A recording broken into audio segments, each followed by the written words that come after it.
Hello বন্ধুরা, সবাই কেমন আছো? আশা করি সবাই খুব ভালো আছো। বাট আমি আজকে বলছি না যে আমি খুব ভালো আছি। কারণ রিসেন্ট আমার দিদি শাশুড়ি মারা গেছেন।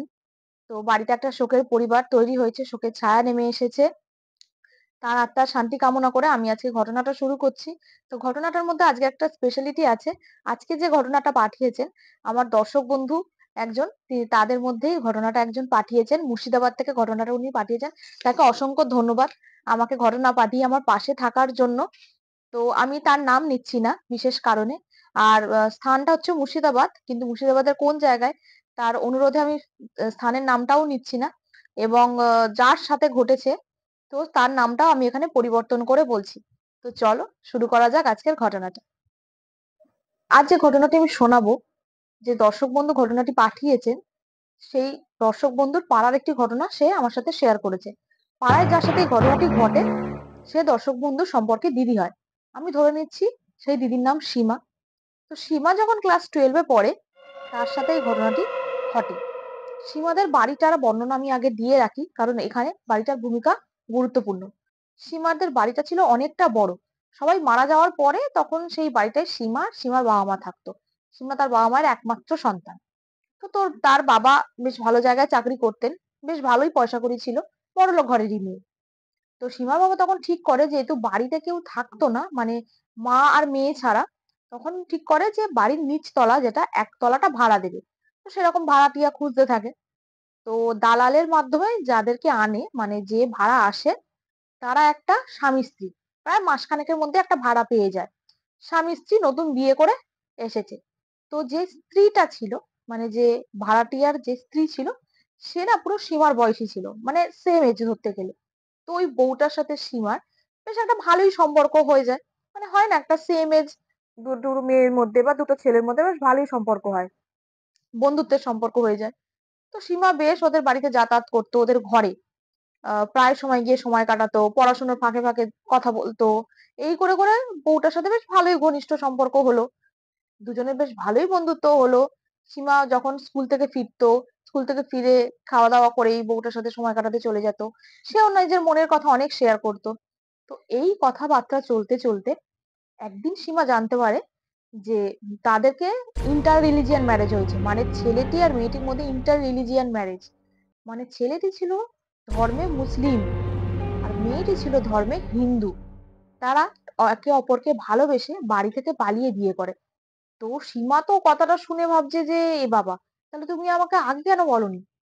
তখন সে মেয়েটি সীমাকে অনেক রিকোয়েস্ট করে যে তুমি প্লিজ কাউকে বলো না, তাহলে আমাদেরকে বাড়ি থেকে বের করে দেবে। আমাদের কোনো যাওয়ার জায়গা নেই, অনেক কষ্টে ভাড়া বাড়িটা পেয়েছি।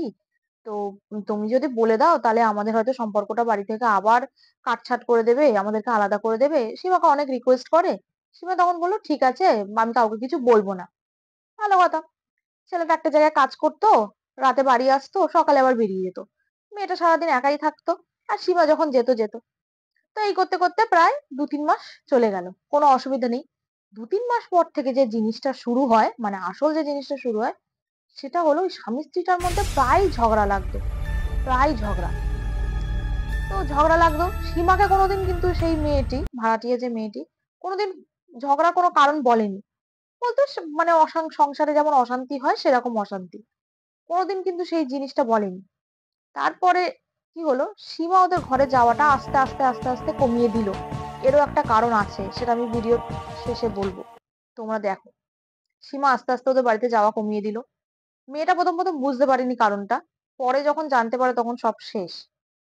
আহ সীমার সামনে পরীক্ষা বলে সীমা বলতো যে আমি এখন অত বেশি যাই না, তোমাদের ঘরে পরীক্ষা চলছে। ভালো কথা। এই করে করে প্রায় মাসখানেক চলার পরে একদিন সকালে মেয়েটি ঘুম থেকে ওঠে না। অনেকবার দরজা ধাক্কানোর পরেও মেয়েটি ঘুম থেকে ওঠে না।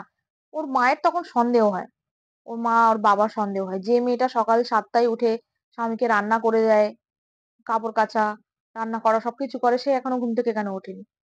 তো তখন ওরা 8টা 9টা বেজে যেতে দরজা ধাক্কাচ্ছে, ভেতর থেকে দরজা বন্ধ, মানে কেউ সাড়া দিচ্ছে না। তখন কি হয়, দরজা ভাঙার ব্যবস্থা করা হয়। পাড়ার লোক ডেকে ওর বাবা গিয়ে দরজা ভেঙে ফেলে। দরজা ভাঙার পরে মানে যেটা দেখে, প্রায় অজ্ঞান হয়ে যাওয়ার মতো অবস্থা। দরজা ভেঙে ওরা দেখে মেয়েটি বিছানায় রক্তাক্ত অবস্থায় পড়ে আছে। সেই ভাড়াটিয়া মেয়েটি, স্ত্রীটা বিছানায় রক্তাক্ত অবস্থায় পড়ে আছে। তার গলার এখানটা দিয়ে পুরো কাটা, মানে গলাটা যেন কেউ এক কোপে আলাদা করে দিয়েছে। মুন্ডুটা একদিকে, ধড়টা একদিকে, রক্ত ভেসে যাচ্ছে সারা ঘরে। জানলাটা কেটে, মানে জানলাটা ভেঙে কি যেন কেউ বেরিয়ে গেছে। ওদের একটা পেছন দিকের জানলা ছিল, সেটা দিয়ে রাস্তায় ওঠা যেত। তো জানলাটা যেহেতু অনেক দিনের আগের বাড়ি, একটু ধাক্কা মারলেই ভেঙে যাবে এরকম। জানলা ভেঙে বেরিয়ে গেছে ভেতর থেকে দরজা দিয়ে। যথারীতি মানে সবাই দেখে, সীমাও সেই জিনিসটা দেখে। দেখে না মানে সীমা একটা শক পায় বিশ্রী রকম। তখন ওর বাবা থানা পুলিশ হয়। থানা পুলিশ করার পরে তো যেহেতু ওর বাবার টাকা পয়সা ছিল, কেসটা একটা ধামাচাপা দেওয়া হয়ে যায়। ঘরটা ওরা নিজে থেকেই লক করে দেয়, নিজে তালা দিয়ে লক করে দেয়। তো যাই হোক, আহ, আসল ঘটনা শুরু হয় এর পর থেকে, প্রায় সপ্তাহখানেক পর থেকে। ওই বাড়িটা সবাই পরিত্যক্ত মতো করে এড়িয়ে চলতো, কেউ ওই বাড়ির পাশ দিয়ে যেত না। মানে যারা যারা দেখেছে, যারা যারা শুনেছে, কেউই ওই বাড়ির পাশ দিয়ে যাওয়ার সাহস করতো না। রাত নামলেই, মানে রাতের অন্ধকার যখন হতো না, বাড়িটাকে প্রায় গ্রাস করে নিত। মানে মনে হতো যেন হু হু করছে, কেউ নেই বাড়িটায়। তো সেই মানে কি বিচ্ছিরি রকমের একটা পরিবেশ তৈরি হয়ে যেত বাড়ির মধ্যে, একটা গুমোট ভাব। তো এই করতে করতে একদিন সীমা যখন পড়ে বাড়ি ফিরছে, প্রায় একটু সন্ধে সন্ধে হয়ে গেছে, তখন সীমা মানে একটা ডাক শুনতে পায়, মানে পেছন থেকে যেন ওকে কেউ সীমা সীমা বলে ডাকছে। কিন্তু গলাটা ওর খুব চেনা চেনা লাগে। গলাটা যার ছিল সেই মেয়েটি। সীমা তখন কি করে, ও সিঁড়ি দিয়ে উঠতে যাবে, মানে ওদের ঘরের পাশ দিয়ে, মেয়েটার ঘরের পাশ থেকে সিঁড়ি ছিল, সিঁড়ি দিয়ে উঠতে যাবে, দেখে মেয়েটার মতো একটা অবয়ব ঘরের মধ্যে দাঁড়িয়ে ওকে ডাকছে, ওই মেয়েটার মতো। মানে এইটা দেখে তো ওর প্রায় অজ্ঞান হয়ে যাওয়ার মতো অবস্থা। ও তাড়াতাড়ি করে উঠে চলে যায় ঘরে, তাড়াতাড়ি করে ঘরে উঠে চলে যায়। ঘরে উঠে ওর মাকে বলে যে মা এরকম এরকম হয়েছে। ওর মা প্রথম প্রথম বিশ্বাস করতে চায় না, বলে যে তোর তো ভালো বন্ধু ছিল, ভালো বন্ধু চলে গেলে একটা মেন্টাল শক পেয়েছে, সেইটা তো হয়, ভালো কথা। একদিন যায়, এর প্রায় কিছুদিন পরে সীমা একদিন স্নান করার পরে জামা কাপড় মেলছে, দুপুর বেলা তখন। জামা কাপড় মেলতে মেলতে সিঁড়িতে, মানে কি হতো, সীমা যেমন ওদের বাড়িতে যেত, মেয়েটা ওদের ঘরে আসতো, সিঁড়িতে দেখছে একটা হাত, রক্তমাখা হাত একটা, সেই মেয়েটার হাত। মানে ও তখন দেখে না একটা চিৎকার করে, মানে চিৎকার করে ও মা গো বলে তাড়াতাড়ি যেতে গিয়ে পড়ে যায়। তখন ওর মা এসে বলে কি হয়েছে কি হয়েছে, বলছে ওই দেখো ও দাঁড়িয়ে আছে, ও দাঁড়িয়ে আছে। মেয়েটির নাম বলছে, বলছে ও দাঁড়িয়ে আছে, ওর হাত দেখতে পেয়েছি আমি। তো ওর মা যথারীতি ভাবে যে মেয়ে একটা শখ পেয়েছে, শখ পাওয়ার পরে এই জিনিসটা করছে, ভালো কথা। তারপরে ও মা বিশ্বাস করে না। এরপর যে জিনিসটা শুরু হয়, মানে সেটা চরম লেভেলের। ওরা যখন রাত্রেবেলা ঘুমাচ্ছে, তখন দেখছে ছাদে ধূপ ধাপ আওয়াজ হচ্ছে, মানে ছাদে যেন কেউ দৌড়ে বেড়াচ্ছে, আক্রোশের সাথে কেউ দৌড়াচ্ছে ছাদে, খুব জোরে, প্রায় ভোর রাত অব্দি। রাত ৩টে থেকে ৪টে অব্দি এই আওয়াজ হবে, রাত ৩টে থেকে ৪টে, মানে এই আওয়াজ বন্ধ করা যাচ্ছে না, দুম দাম আওয়াজ। এবার ওর মা বাবা না বুঝতে পারে যে এবার তো কিছু কিছু সমস্যা শুরু হচ্ছে, কিছু না কিছু প্রবলেম শুরু হচ্ছে বাড়িটায়। তারপর কি হয়, এই করতে করতে দিন ১৫ কেটে যায়। কেটে যাওয়ার পরে ওরা ভাবে যে একটা শ্রাদ্ধ শান্তির বাড়িতে অনুষ্ঠান করতে হবে, নাহলে তো এরকম সমস্যা হচ্ছে। তখন কি হয়, এবার তো ওর মা একদিন রান্না করছে, মা রান্না করতে করতে কি হয়, মা রান্নার ঘরের যে জানলা, জানলাটার পেছনটা একটু বাগান টাইপের ছিল, যেহেতু গ্রামের বাড়ি, গ্রাম সাইডের বাগান টাইপের ছিল। বাগানের ওইখান দিয়ে মানে ওর মা দেখতে পাচ্ছে একটা নারীর অবয়ব, মানে রান্নাঘরের জানলা দিয়ে দেখতে পাচ্ছে একটা নারীর অবয়ব রান্নাঘরের দিকে যেন ক্রমশ এগিয়ে আসছে, জানলা দিয়ে, জানলা দিয়ে এগিয়ে আসছে, করুণ সুরে কান্না, একটা কান্নার করুণ আওয়াজ রান্নাঘরের জানলা দিয়ে এগিয়ে আসছে। মানে ওই দেখে ওর মা মানে গ্যাস বন্ধ করতে ভুলে গেছে, পড়ি করে দৌড়িয়েছে, বাবা গো মাগো পড়ে মানে ছুটেছে ঘরে। তখন ওর বাবা মার বিশ্বাস হলো যে হ্যাঁ, কিছু তো সমস্যা আছে। এরপর ওর বাবা একটা পুরোহিতের সঙ্গে যোগাযোগ করে যে আমাদের বাড়িতে এরকম সমস্যা হচ্ছে। অনেক পুরোহিত দেখে, দেখার পরে বলে যে আমাদের ভালো পুরোহিত দিয়ে কিছু করতে হবে। একটা পুরোহিতের সঙ্গে যোগাযোগ করে, যোগাযোগ করার পরে সে সবটা শোনে, শুনে বলে যে সামনের যে অমাবস্যা আছে, অমাবস্যা ছাড়া এই কাজ করা যাবে না, অমাবস্যাতে আমি কাজ করব। তো ওর বাবা মাকে একদিন যেতে বলে যে তোরা একদিন আয়, কিছু জিনিস লাগবে সেগুলো জোগাড় করতে হবে, আমি কিছু জিনিস দেবো আপাতত গাত্র বন্ধন মানে গা বাঁধার, দেহ বন্ধন করে রাখার জন্য আর ঘরটা বন্ধন করে রাখার জন্য। ভালো কথা। তো যেই দিন ওর বাবা-মা যায়, সেই দিন একটা ভয়ংকর কাণ্ড হয়ে যায়।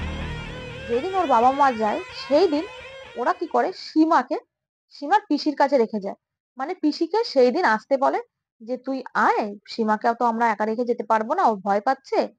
তো সেই দিন সীমার পিসি সীমার কাছে এসে থাকে। তো ইতিমধ্যে কি ঘটে? পিসি রান্না করছে দুপুরবেলায়, খাওয়ার রান্না করছে।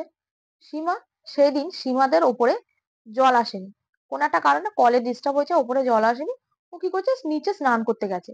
ভালো কথা। বাথরুমটা ছিল ওই মহিলা মানে যে ভাড়াটে ছিল, তাদের সামনাসামনি ঘরে।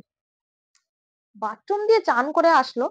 আসার পরে ও যেটা বলেছে পরে, ও দেখতে পায় ঘরের মধ্যে মহিলাটি বসে আছে। আর ওর দিকে মানে একটা তীক্ষ্ণ নজরে তাকিয়ে আছে। ওই দেখে সীমা তখন একটা চিৎকার করে অজ্ঞান হয়ে যায়।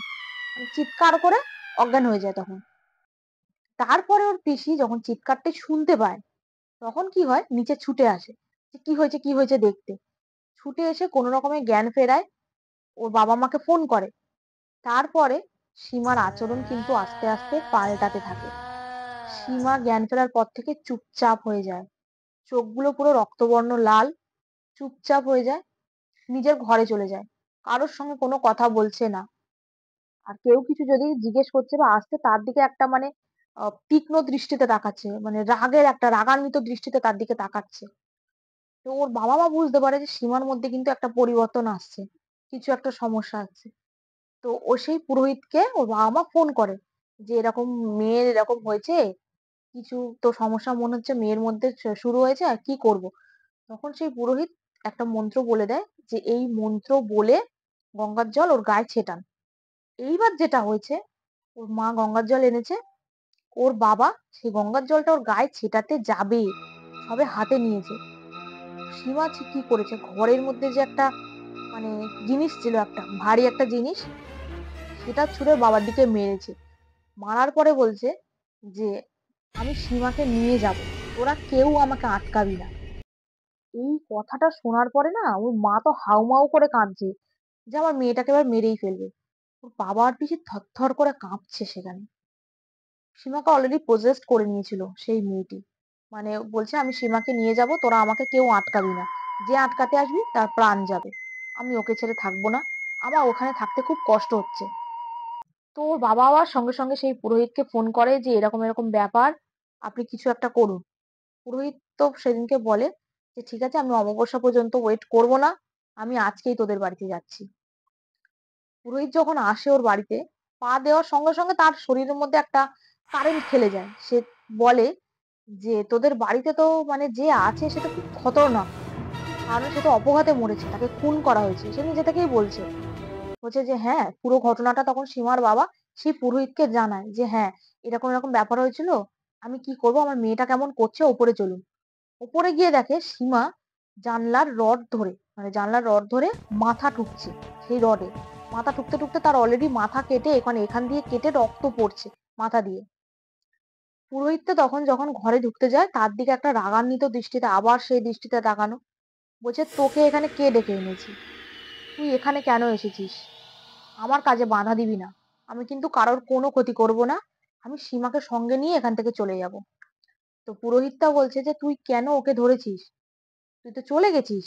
তুই ওকে ছেড়ে দে। ও একটা বাচ্চা মেয়ে কষ্ট পাচ্ছে।" বলছে, "না, আমি ছাড়বো না। আমি কিছুতেই ওকে ছাড়বো না। ওকে আমি নিয়েই যাবো।" এবার পুরোহিতটা তখন বলেছে যে, রান্নাঘর না সরি, ঠাকুর ঘরে চলুন, একটা জিনিস নিয়ে আসতে হবে সেখান থেকে। ধুনোর মধ্যে দিয়ে কিছু দেবে উনি, সেইটা ধোঁয়াটা দিতে হবে ধুনোর মধ্যে। তখন মানে কি করে এটা শুনবে যে তোমরা চমকে উঠবে। ওরা সবাই না বেখেয়ালি করে সীমাকে একা রেখে পুজোর ঘরে চলে যায়। সীমা সেই ঘরটা একা ছিল। ও কি করে তাড়াতাড়ি করে একটা চেয়ারের ওপরে উঠে গলায় ফাঁস লাগিয়ে দেয় সিলিং ফ্যানের সাথে। গলায় ফাঁস লাগিয়ে সিলিং ফ্যানের সাথে ঝুলে পড়ে। আর নিচে যে চেয়ারটা ছিল সেটা পা দিয়ে ধাক্কা মেরে ফেলে দেয়।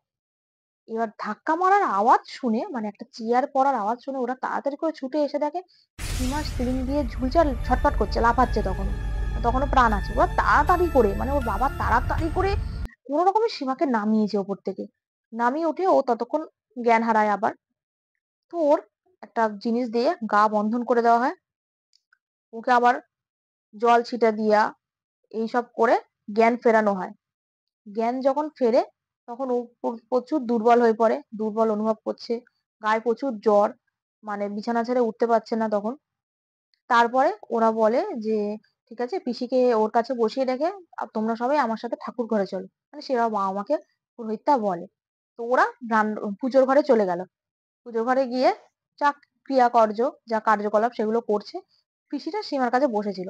এবার কোনো কারণে বয়স্ক মানুষ তো বাথরুম টাথরুম পেয়েছে হয়তো, কোনো কারণে সেখান থেকে উঠে গেছে। যেই উঠে গেছে, সেই ওর যে মাদুলিটা হাতে পরানো ছিল, যে গাত্রবন্ধন করা ছিল, সেটাকে ও খুলে ফেলেছে। খুলে ফেলে ও আবার সেই চিৎকার শুরু করে দিয়েছে, আমি কাউকে ছাড়বো না, ঘর থেকে বেরিয়ে যাওয়ার চেষ্টা করছে। পিসিটা তখন ছুটে এসে ওকে ধরেছে। পিসিটাকে তো প্রায় ফেলে দেওয়ার মতো করছে। তখন সেই পুরোহিতটা আবারও এসেছে, না মানে পুজোর ঘর থেকে ছুটে এসেছে। ছুটে এসে ওকে একটা জায়গায় ধরে বেঁধে বসিয়েছে। পুরোহিতটা তখন দেখছে যে আর কিছু করার নেই, ওকে একা ছাড়া যাবে না, যা করার এখানে করতে হবে। তো ওকে তখন পুরোহিতের কাছে যে পড়া জিনিসপত্র ছিল সেইগুলোর গায়ে ছেটাচ্ছে।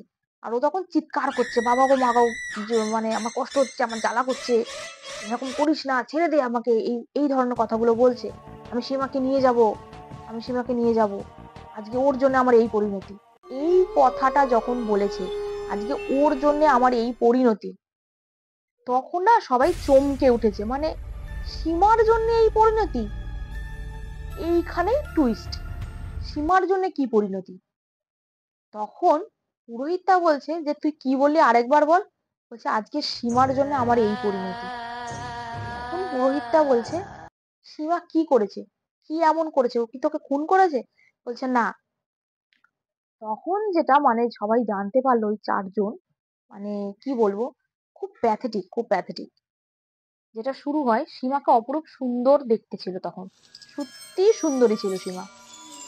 সীমার সাথে ভাড়াটিয়া যে মুসলিম ছেলেটি ছিল, মানে সেই ভাড়াটিয়ার স্ত্রীর স্বামীটা, একটা তলে তলে অবৈধ সম্পর্ক শুরু হয়।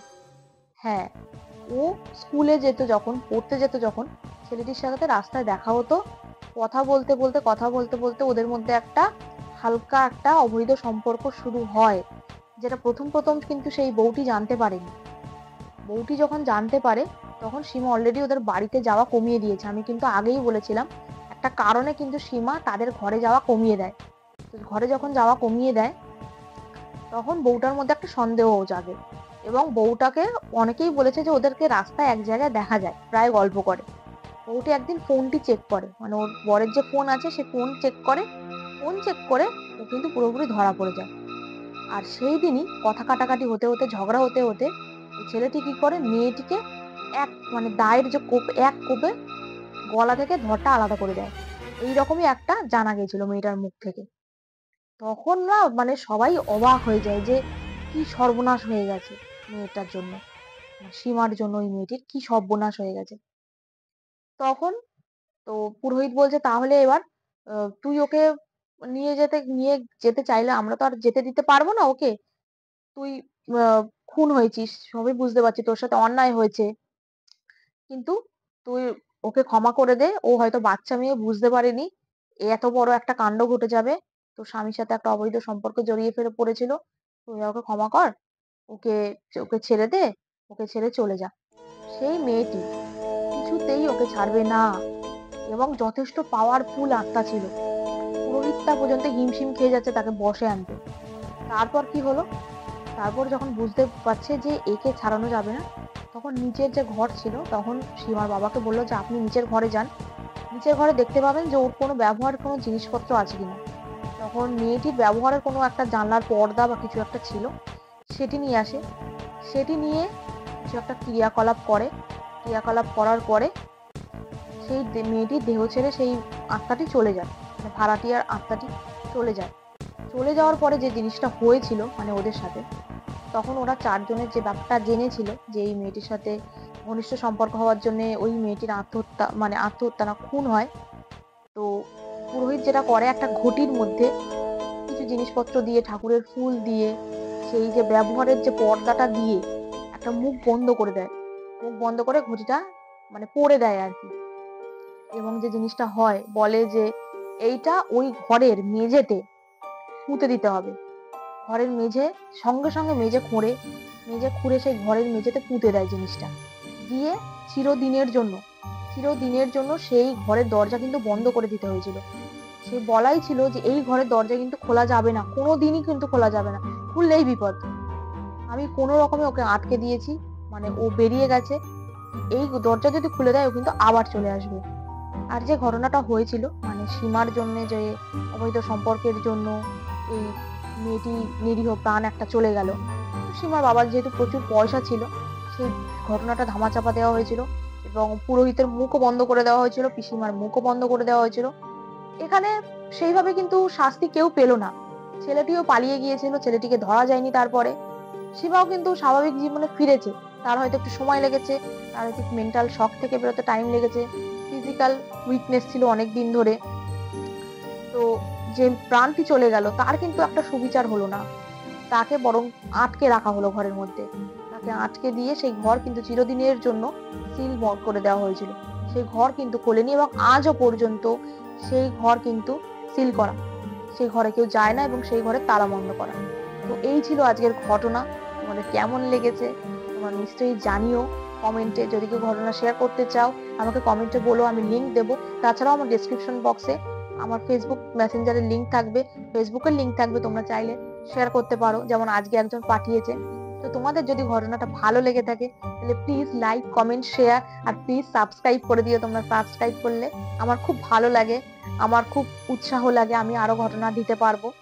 আর একটু লেট হওয়ার জন্য ঘটনার আপডেটের জন্য তোমাদের সবার কাছে আমি ক্ষমা চাইছি। তো আবারও বলছি, যদি ঘটনা ভালো লেগে থাকে তোমরা সাবস্ক্রাইব করো, সাবস্ক্রাইব করে আমার পাশে থেকো, আমাকে ভালোবাসা দিও। Thank you.